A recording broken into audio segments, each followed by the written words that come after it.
Hey y'all, welcome back.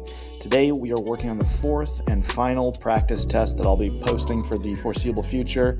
Down the road I might end up creating some more, but at least for now this is going to be the last one I'm going to post and go through.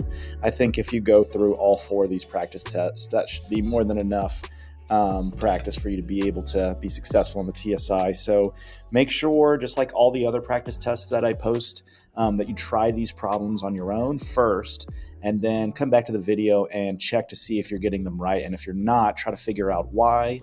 If you're still confused about any of these problems, you can either reach out to me via email or just comment, post a comment below, and I'll try to go into a little bit more detail. But on this practice test, the one thing that is going to be a little bit different on this practice test versus the other ones that I've posted is on practice tests 1 through 3, I separated all the questions into the category that question fell into. Whereas on this practice test, I tried to mix them all together. So, the real test is going to be kind of randomized. So, you're not going to get all the quantitative reasoning questions up front, for instance. Another thing that I want to bring up is that, and this is something that I've talked about before, but this test is prescriptive, meaning that you should not expect to get exactly these questions. This is really just a sampling of questions that you might see, similar versions of.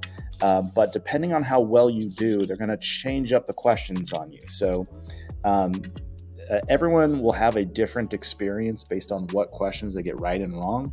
And so, just keep that in mind. If you start noticing that you're having to solve like multiple solving equation types of problems, but they're getting progressively harder, that's an indication that you're getting those questions right. And the test is basically trying to figure out, what's the most advanced problems that you can solve. They're trying to diagnose, what do you know and what do you not know, so that colleges can use that information to decide what class you should be taking as a freshman.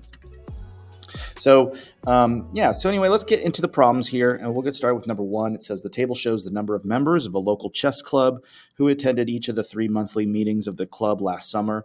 If no members left or joined the club during the summer, what is the least number of members that the club could have had?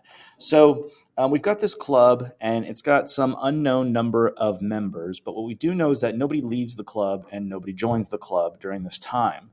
So just because they're in the club, though, doesn't mean they actually showed up to the meeting, and that's what we're looking at here in the table, is how many of the members actually showed up. So like in June, 21 people showed up. In July, 7 people showed up. And in August, 14 people showed up. But the question is asking, based on this information, what's the minimum number or the least number of members that could be in the club based on this? There could be more, but what do we know for sure? There's what is the fewest number that we know for sure in the club? And the answer here is going to be 21, because in June, we know there's at least 21 members. In July, we know there's at least 7 members. And in August, we know there's at least 14. Well, if there's at least 21, then, and none of these other months we had more than that, then that could be everyone in the club, right? There might just be exactly 21 members. There might be more, but there's definitely not fewer than 21 members. So that means that 21 would have to be like the minimum possible number of members in this chess club if we had at least 21 show up in that first month of June. So there's no arithmetic to this one. It's really just kind of understanding what's going on with that table. Number 2 says, in the xy plane, what is the y-intercept of the graph of this equation? Now, no matter what the equation is, it might look like this, it might look like something else, but you're going to attack these questions asking for the y-intercept in the same way, and that is to substitute 0 in for x. So whenever you try to find the y-intercept, you're going to plug in 0 for x. So the equation could be more or less complicated, but you're going to approach it the same way. Okay, so if I plug in 0 here, I get y is 0 minus 4 squared. And if you're a little uncomfortable with the arithmetic, and even if you are comfortable with the arithmetic, use a calculator here. You don't want to have an arithmetic error prevent you from getting this right.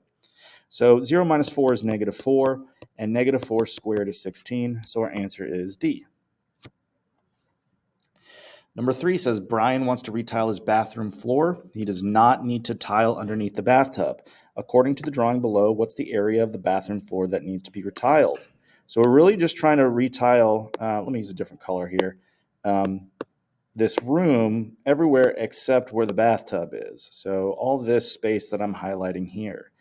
And what we're going to do is we're going to find the area of the room, including the bathtub. So basically the area of this rectangle here.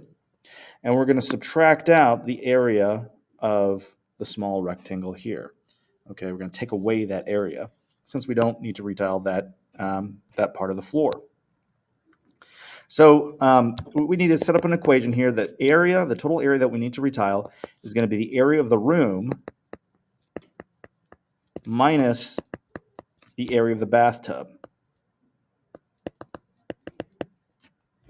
So the area of the room is a rectangle, so we just need to multiply the length times the width, and we get 6 times 8. The area of the bathtub is going to be 5 times 2. So now we can do that subtraction and that multiplication and subtraction. I'll just throw all that in your calculator. You don't need to do that by hand. 8 times 6 minus 5 times 2 is 38. Okay, so 38 square feet is going to be answer choice B. And yeah, that's it for number 3. Number 4 says the average of 8, 14, and x is 11. What is the value of x? To calculate an average, you want to add up all the scores you have or all the values you have and divide by how many you have. So since we're averaging 3 numbers here, we're going to divide by 3. And the average, it says, is 11. So there's 2 ways you could approach this. One is just to take these x values and plug them in here and see which one makes this expression equal to 11. So you could try, basically test all of these and see which one works. We could also just solve this algebraically. And I'll show the algebra because plugging in numbers is just a matter of like throwing it in the calculator. So let me show you algebraically how you would solve this. First, you would multiply both sides by 3. So multiply this whole side by 3, this whole side by 3. And you'd get 8 plus 14 plus x. That multiplied by 3 cancels out with the divide by 3, and that's kind of why we're choosing to multiply by 3. And 11 times 3 is 33. Now we can combine our like terms. 8 plus 14 is going to be 22. And then if we subtract 22 from both sides, we're going to get x equals 11. So whether you get this answer with algebra, like I just showed you, or by just plugging in the answer choices, as long as you can get the question right, that's really all that matters. So just know you've got a couple of different options here for figuring out what x is. Number 5 says, if the price of 3 oranges is $1.65, what's the price of 13 oranges? This is one where we could set up a ratio. 3 oranges is to $1.65. And if we want to know what's the price of 13 oranges, let's say 13 oranges to like X dollars, we could solve this using cross multiplication. But I think it's actually easier to just figure out what the price of a single orange is here and multiply that by 13. That's effectively what you would do if you were to use the cross products property to solve this proportion. But I just think conceptually, it's easier to just say, hey, if I know 3 oranges is $1.65, so 3 oranges is $1.65, then if I divide that by 3, I can find out the cost of a single orange. And 165 divided by 3, let me go ahead and type that in behind the scenes here. 165 divided by 3 is going to be 55 cents. So 1 orange is 55 cents.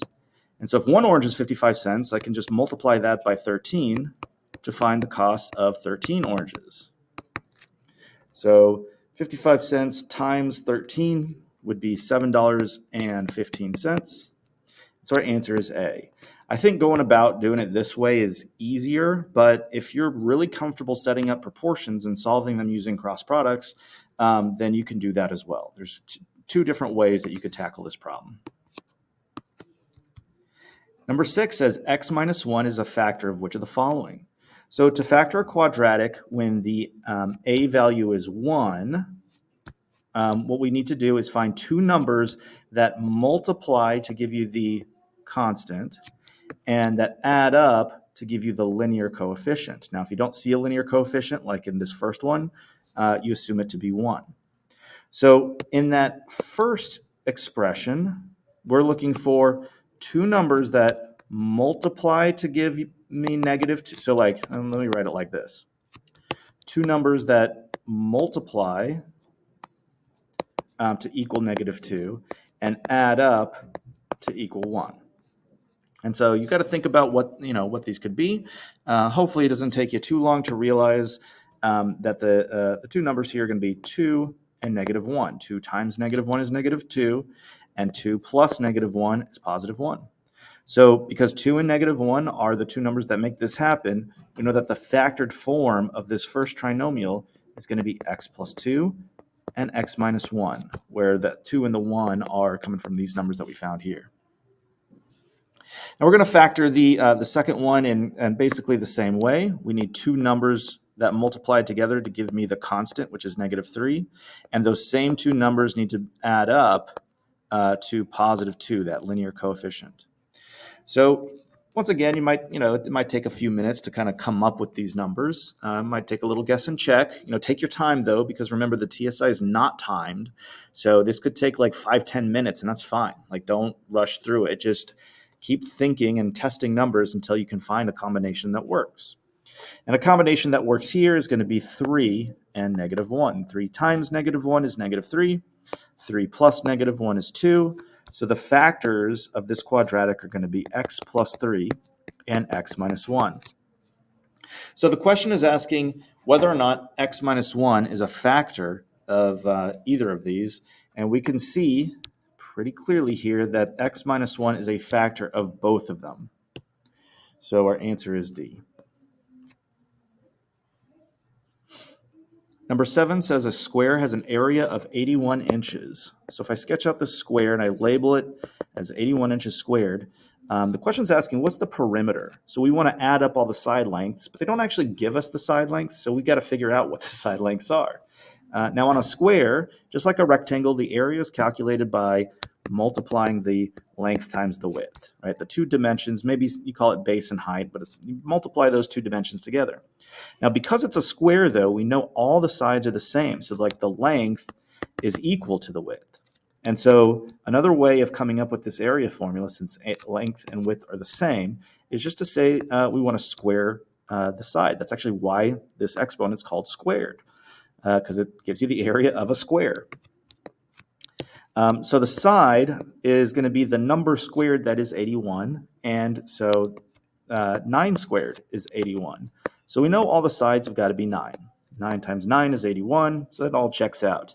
Now the perimeter is going to be the sum of all the sides. So that's going to be 9 plus 9 plus 9 plus 9. Or you could even think about it as 4 times 9. Either way, you're going to get 36 inches. So the answer to number 7 is B. Number 8. We've seen a few different iterations of this kind of a problem, and we're going to approach this one exactly the same way. We're given a bar graph and are asked to compare the average year-long grade of these three students in different years. So in 2022, the average grade of these three students, if one was 40, Fred got a 40, Sally got a 40, Max got a 70.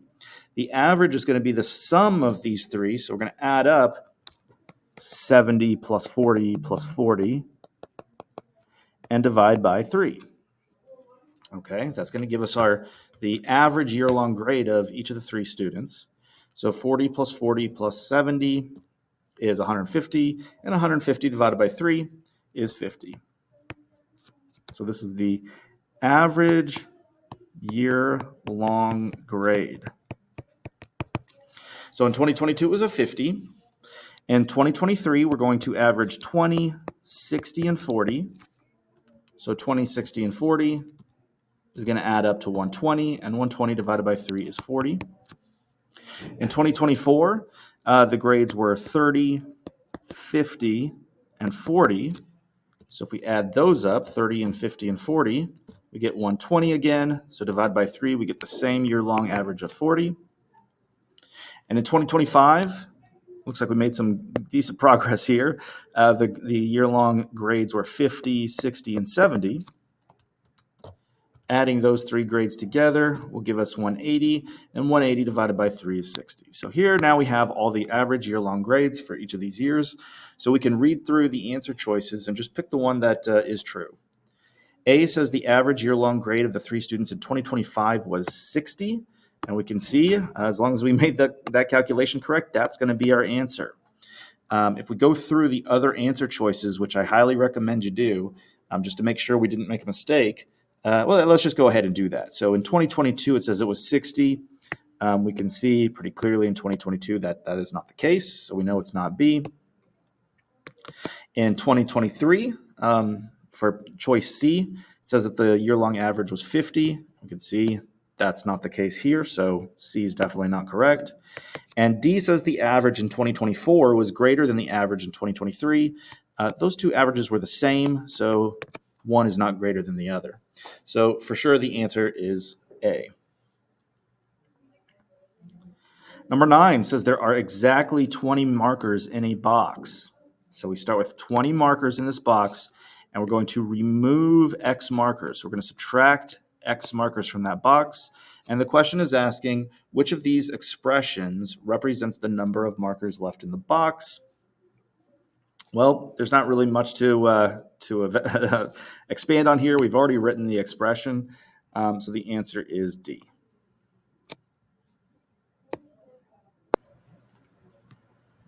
Number 10 says the profit formula below is for a company's new product, where X is the number of units of the product sold and P is the profit in dollars. How much profit, so we're looking for P, was made on the sale of 14,000 units of the product? So that 14,000, that's going to be our X. So all we really need to do here is substitute in 14,000 for X, and then type all that in your calculator, and we should get the profit. So we've got 3/7 times 14,000 minus 700, and we get 55,300. So our answer is A.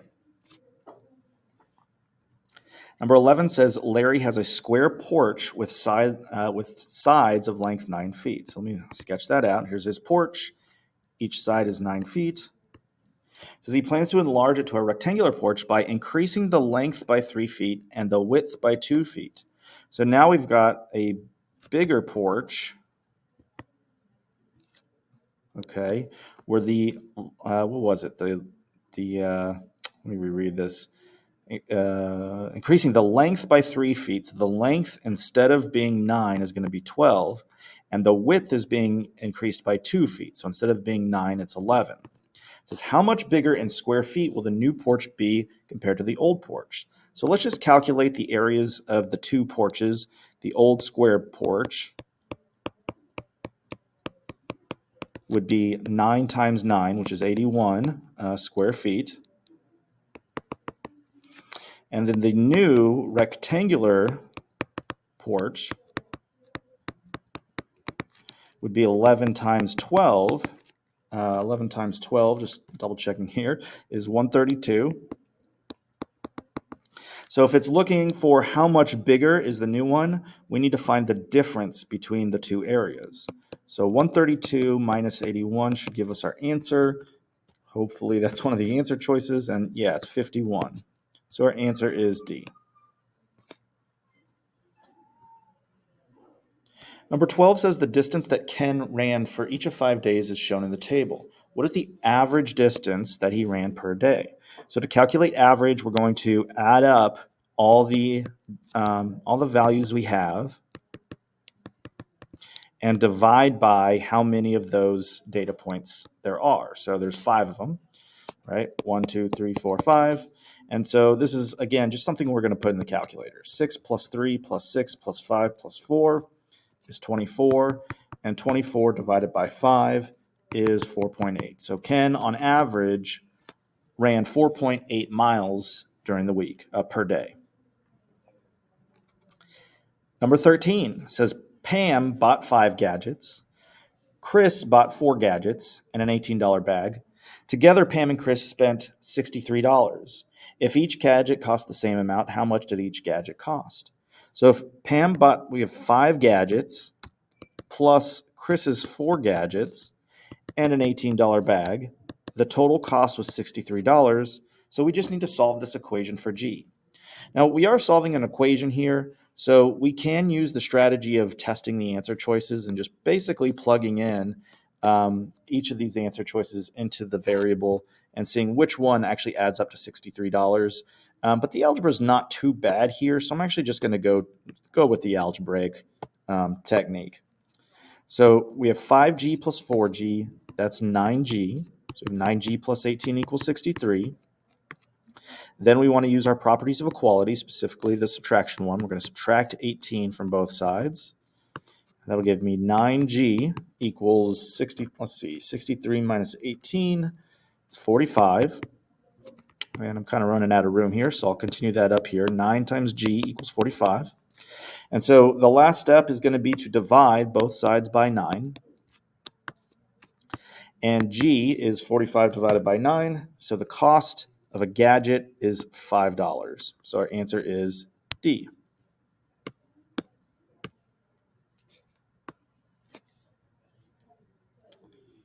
Number 14 says, what are the coordinates of the point of intersection?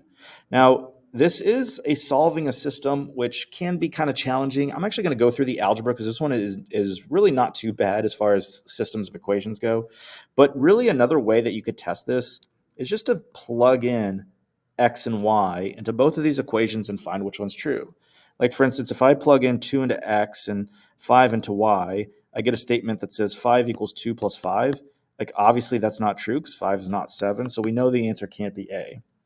And if you do get one that's true, make sure you check it for the other equation. So this one is pretty doable by just like plugging in the answer choices and seeing which one satisfies both equations. But if you were going to solve this algebraically, what we would want to do is take one of these equations that equals y. So for instance, this one, and substitute it into the other equation. So since y is 3x minus 3, I can replace y in the other equation with that expression. Another way to think about it is we're just setting these two equations equal to each other. And now we can solve them. So if I subtract x on both sides, I'll get 2x minus 3 equals 5. And then I can add 3 to both sides. And I'm going to run out of space here, so continue up here. 2x equals 2. Sorry, not 2, but 2x equals 8. And then dividing both sides by 2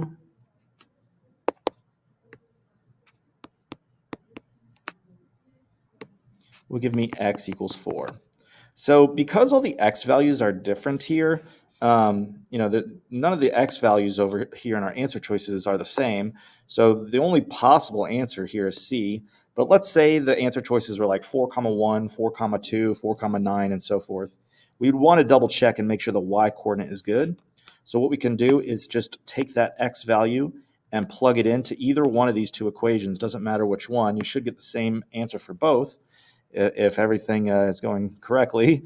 So if I plug it in that first one, I'm going to have y equals 4 plus 5, and that is 9. That matches up with what we have in the answer choice, right? The y value should be 9. And if we tested it into the second equation, 3 times 4 minus 3, 3 times 4 is 12, minus 3 is also 9. So it checks out for both of these. So for sure, our answer is C. Number 15 says a rectangular swimming pool is x feet wide. So we've got a rectangular swimming pool. It's x feet wide. The length of the swimming pool is twice as long as the width. So if the width is x, then the length has got to be 2x. The perimeter is 92 yards. which of the following equations represents the given information? So perimeter means that we're going to add all the sides. So if this side over here is x, and we actually do have a rectangle, then this right-hand side has also got to be x. And if this bottom side is 2x, then the top has also got to be 2x. So the perimeter should be x plus 2x plus 2x. You add up all the sides, and the perimeter is 92. Our answer is A.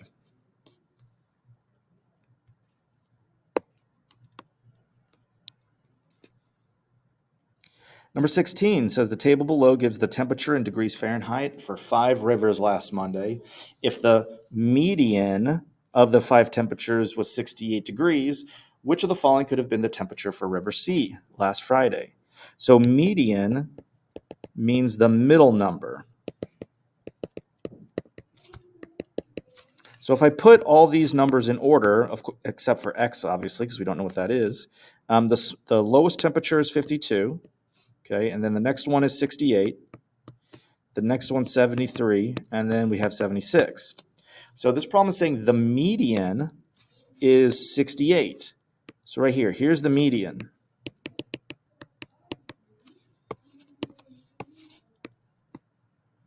So if that's the median, then that must be the middle number. And we see we have 2 temperatures that are above the median and only 1 temperature below the median.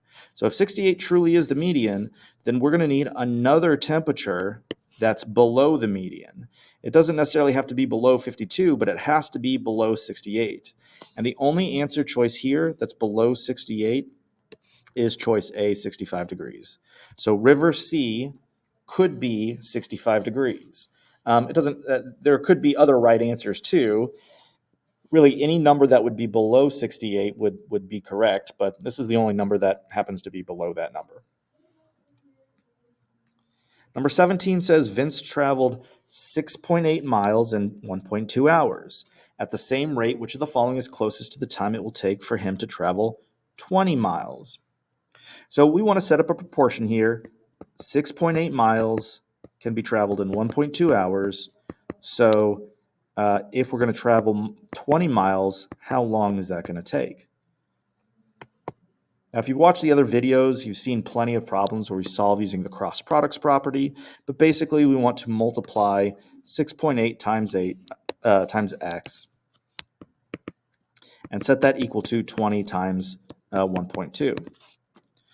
Then I guess next what we probably want to do is actually multiply the 20 times 1.2 out, and that's 24. So we get 6.8 times x equals 24.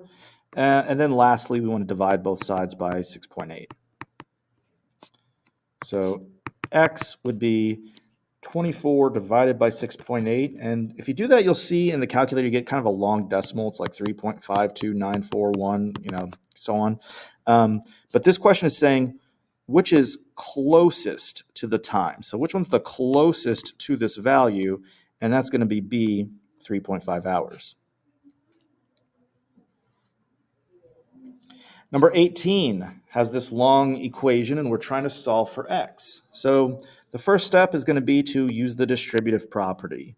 And it doesn't really look like we're distributing anything here, but we are distributing sort of an implied -1 here. So we're going to make both terms inside those parentheses negative. 6x plus 2y plus 8 minus 2y minus 12 equals 28 plus 2x. Next, we want to combine our like terms. We've got 2y values over here, and we've got 2 constants, and we're going to put those together. Now, as far as the y's go, 2y minus 2y equals 0, so those two will effectively knock each other out there.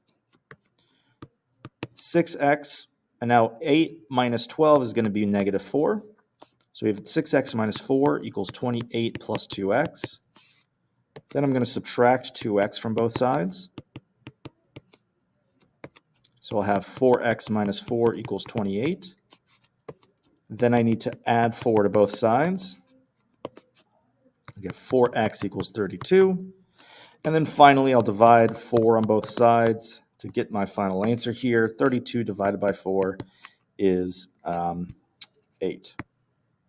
So the correct answer here is B.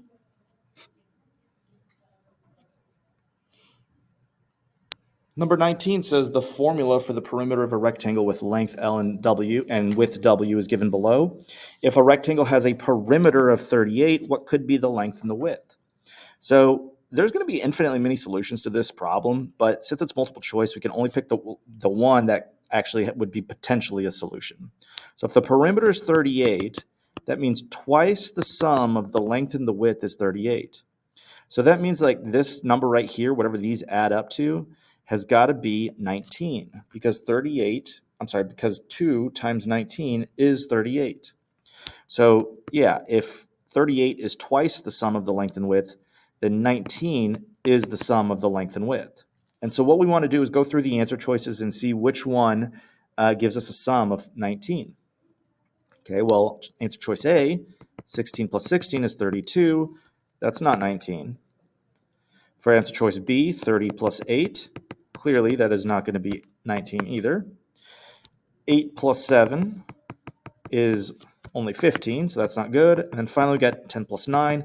So 10 plus 9 is a potential combination for L and W that would make the perimeter 38. So that's our answer, is choice D.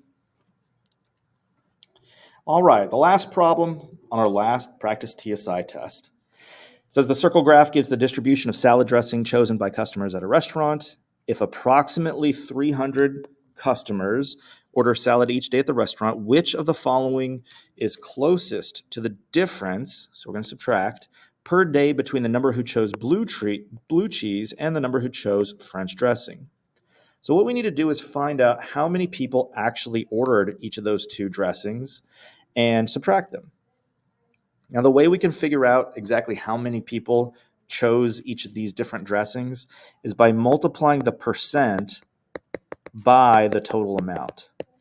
So for blue cheese, for instance, we can multiply 20%, which is 0.2, times the total number of customers, which is 300. So 20% of 300 is 60. So there are 60 people who ordered blue cheese. And I don't really have enough room to fit it inside this little wedge here. But if 5%, which, be careful, that's 0.05, it's not 0.5. 0.5 would be 50%. But if 5% of the 300 customers ordered French dressing, 5% of 300 would be 15. So this question is asking, what's the difference between the number that chose blue cheese and the number that chose French? So the difference would be 60 minus 15. And 60 minus 15 is 45 customers. So our answer is D. And that's it. Okay, so that's the last problem on this fourth practice test. Make sure that if you're watching this for the first time, if you haven't actually tried to work these problems out on your own, please do that before. Don't just like watch this video and think that you can get all these questions right. It's going to take more than just watching someone else do them. You really, really, really need to practice these on your own. That's going to be how you gain proficiency with these problems. And also it'll give you a chance to just become familiar with the types of problems that you're likely to see on the TSI. So that's it for today. Like I said earlier, if you have any questions on any of these problems, please reach out to me, or you could just simply leave a comment below and I'll get back to you on clarifying any of these problems. But good luck on your TSIA2 exam. I hope that you pass, and I hope that you found these videos helpful. Y'all have a great day, and I'll see you next time.